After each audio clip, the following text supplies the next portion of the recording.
दोस्तों, आज की ये कहानी एक ऐसी कहानी है जिसे सुनने के बाद आपकी हालत ऐसी हो जाएगी जैसे कार्यों को भूलना होगा। ये कहानी एक शैतानी गुड़िया की है और कैसे उस गुड़िया के प्रकोप ने सबको बुरी तरीके से परेशान किया। तो दोस्तों, आज मैं आपको एक ऐसी कहानी सुनाने जा रहा हूँ जिसे सुनकर आपकी रूह भी कांप जाएगी। इस कहानी की शुरुआत होती है एक गांव से, जहां मुकेंद्रा नाम की एक तांत्रिका रहती थी। वो एक ऐसा अनुष्ठान कर रही थी कि उसमें उसे लगभग 100 बच्चों की बलि देनी थी, जो कि सबसे बड़ा पाप है और सबसे गलत काम है। वो तांत्रिका अपने शैतान को खोज करके अमर होना चाहती थी, जबकि सच्चाई ये है कि जिसने इस ज़मीन पर जन्म लिया है उसे एक ना एक दिन तो मरना ही है। लेकिन उस तांत्रिका की चाहत कुछ ज़्यादा ही बढ़ गई थी और उसके लिए वो हर रात को एक बच्चे की बलि देना चाहती थी और कोशिश भी यही करती थी कि वो अपने मकसद में हर कदम कामयाब रहे। लेकिन दोस्तों, किसी को इस बात की भनक लग चुकी थी और उसने गांव वालों को समझा दिया कि गांव में बच्चों यूं ही नहीं गायब हो रहे हैं और हमें इस बात की तह तक पहुंचना होगा और रात में हम निगरानी रखेंगे। फिर उन्होंने कुछ ऐसा देखा जिसे देखकर आंखें दंग की दंग उन लोगों की रह गईं।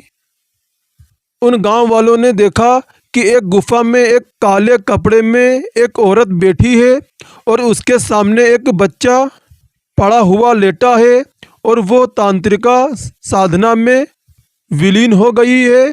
तभी गांव के लोगों ने उस बच्चे को उठाकर उससे दूर कर दिया और उसकी साधना को भंग कर दिया। फिर दोस्तों, वो तांत्रिका ये सब देखकर वहाँ से भागने लगी। तभी लोगों ने उसे पकड़ लिया और वहीं रात के अंधेरे में किसी खोपड़ी में वो तांत्रिका जा घुसी। दोस्तों, जो वहाँ खोपड़ी रखी हुई थी उसी खोपड़ी के अंदर वो तांत्रिका जा घुसी।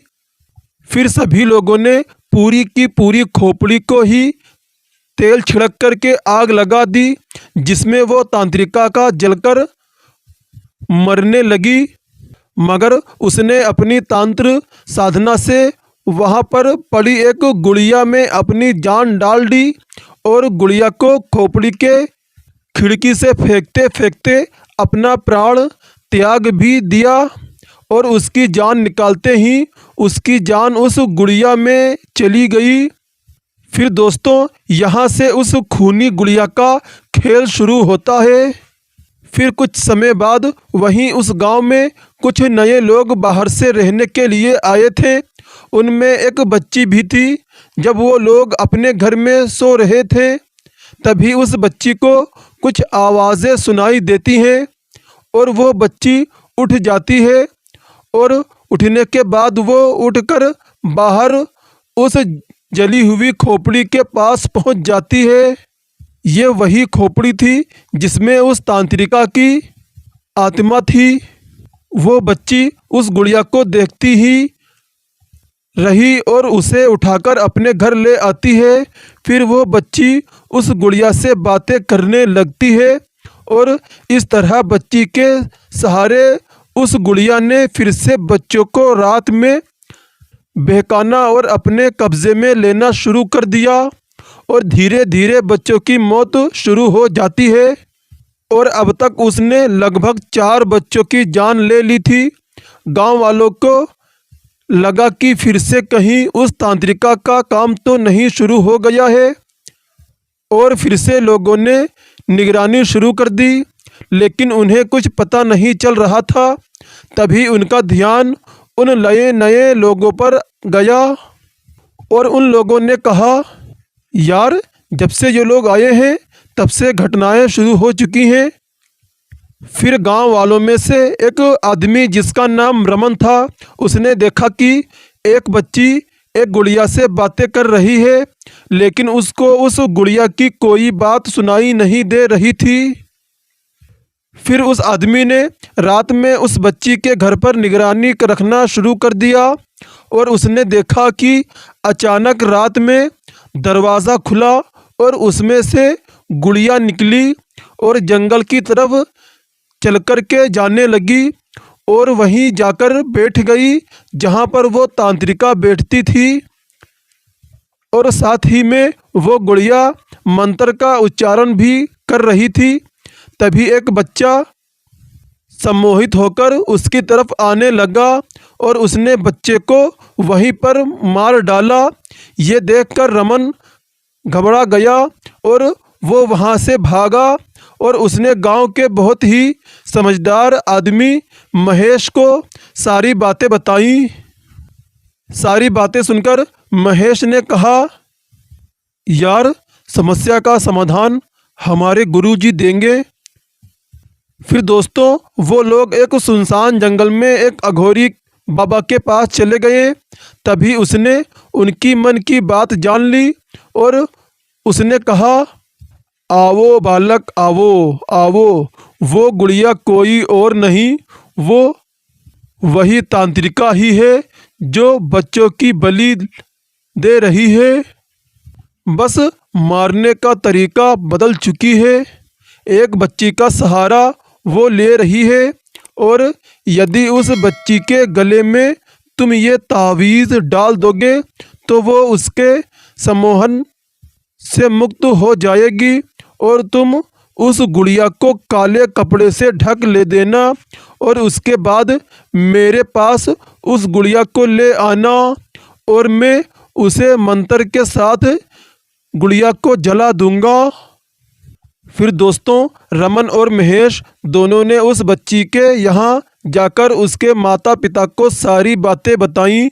पहले तो उसके माँ बाप कुछ मानने को तैयार नहीं हुए, लेकिन उस रात उन्होंने अपनी आँखों से जो देखा वो उनको सारी बातें मानने के लिए मजबूर कर चुकी थी। और फिर अगली रात में वो बच्ची सो रही थी। तभी उस बच्ची को तावीज़ पहनाने की कोशिश की गई और उसी समय उस खूनी गुड़िया ने लोगों पर हमला करना शुरू कर दिया और अपनी शक्ति से रमन को चोट पहुंचाई। हालत तो ये हो चुकी थी कि वो रहमान को इधर उधर पटक रही थी और रमन का सर दीवार से टकरा टकरा कर फूट चुका था और वो बेहोश हो चुका था। लेकिन महेश बार बार चोट खाने के बाद भी उस बच्ची को तावीज़ पहनाने में कामयाब हो गया और जैसे ही उसने बच्ची को तावीज़ पहनाई वैसे ही वो गुड़िया ज़मीन पर गिर पड़ी और महेश ने तुरंत उस गुड़िया पर एक काला कपड़ा डाल दिया और उसे लेकर के गांव के कुछ लोगों के साथ उस अघोरी बाबा के पास भागा। फिर रास्ते में बहुत कोशिश करने के बाद भी महेश आगे नहीं बढ़ पा रहा था। तभी उसने गुड़िया गांव के ही दूसरे आदमी को दे दी, लेकिन उसके हाथ में गुड़िया लेते ही उसे न जाने क्या हुआ कि वो वहीं पर बेहोश हो गया, जैसे ही उसके अंदर जान ही ना बची हो। फिर क्या था, लोग समझ गए कि ये गुड़िया इन्हें आगे नहीं जाने देगी। लेकिन तभी वो अघोरी बाबा वहाँ से चलता हुआ उनके पास आया और पास आते ही उसने सबसे पहले अपने मंत्रों से उस गुड़िया को अपने वश में किया और उसके बाद उसे वहीं पर जला दिया। और दोस्तों जब वो गुड़िया जल रही थी तो उसमें अजीब अजीब सी आवाज़ें आ रही थीं। ऐसा लग रहा था जैसे कि उस गुड़िया में किसी की जान बसी हो और उस गुड़िया से बहुत सारी आवाज़ें आ रही थीं। और उस गुड़िया को जलाने के बाद अब भी वहाँ तक दोबारा कोई आतंक तो नहीं हुआ, लेकिन खौफ अभी भी लोगों के दिलों में ज़िंदा है, क्योंकि खौफ ऐसी चीज़ है जो एक बार तो आता है लेकिन वो पूरी ज़िंदगी भर याद रहता है। तो दोस्तों उम्मीद करता हूँ कि आप लोगों को शैतानी गुड़िया और मौत का खूनी खेल अच्छा लगा होगा। और आपको कैसा लगा प्लीज़ हमें कमेंट करके ज़रूर बताएं। और इसी तरह की वीडियो सुनने के लिए हमारे चैनल को सब्सक्राइब करें और ज़्यादा से ज़्यादा शेयर करें।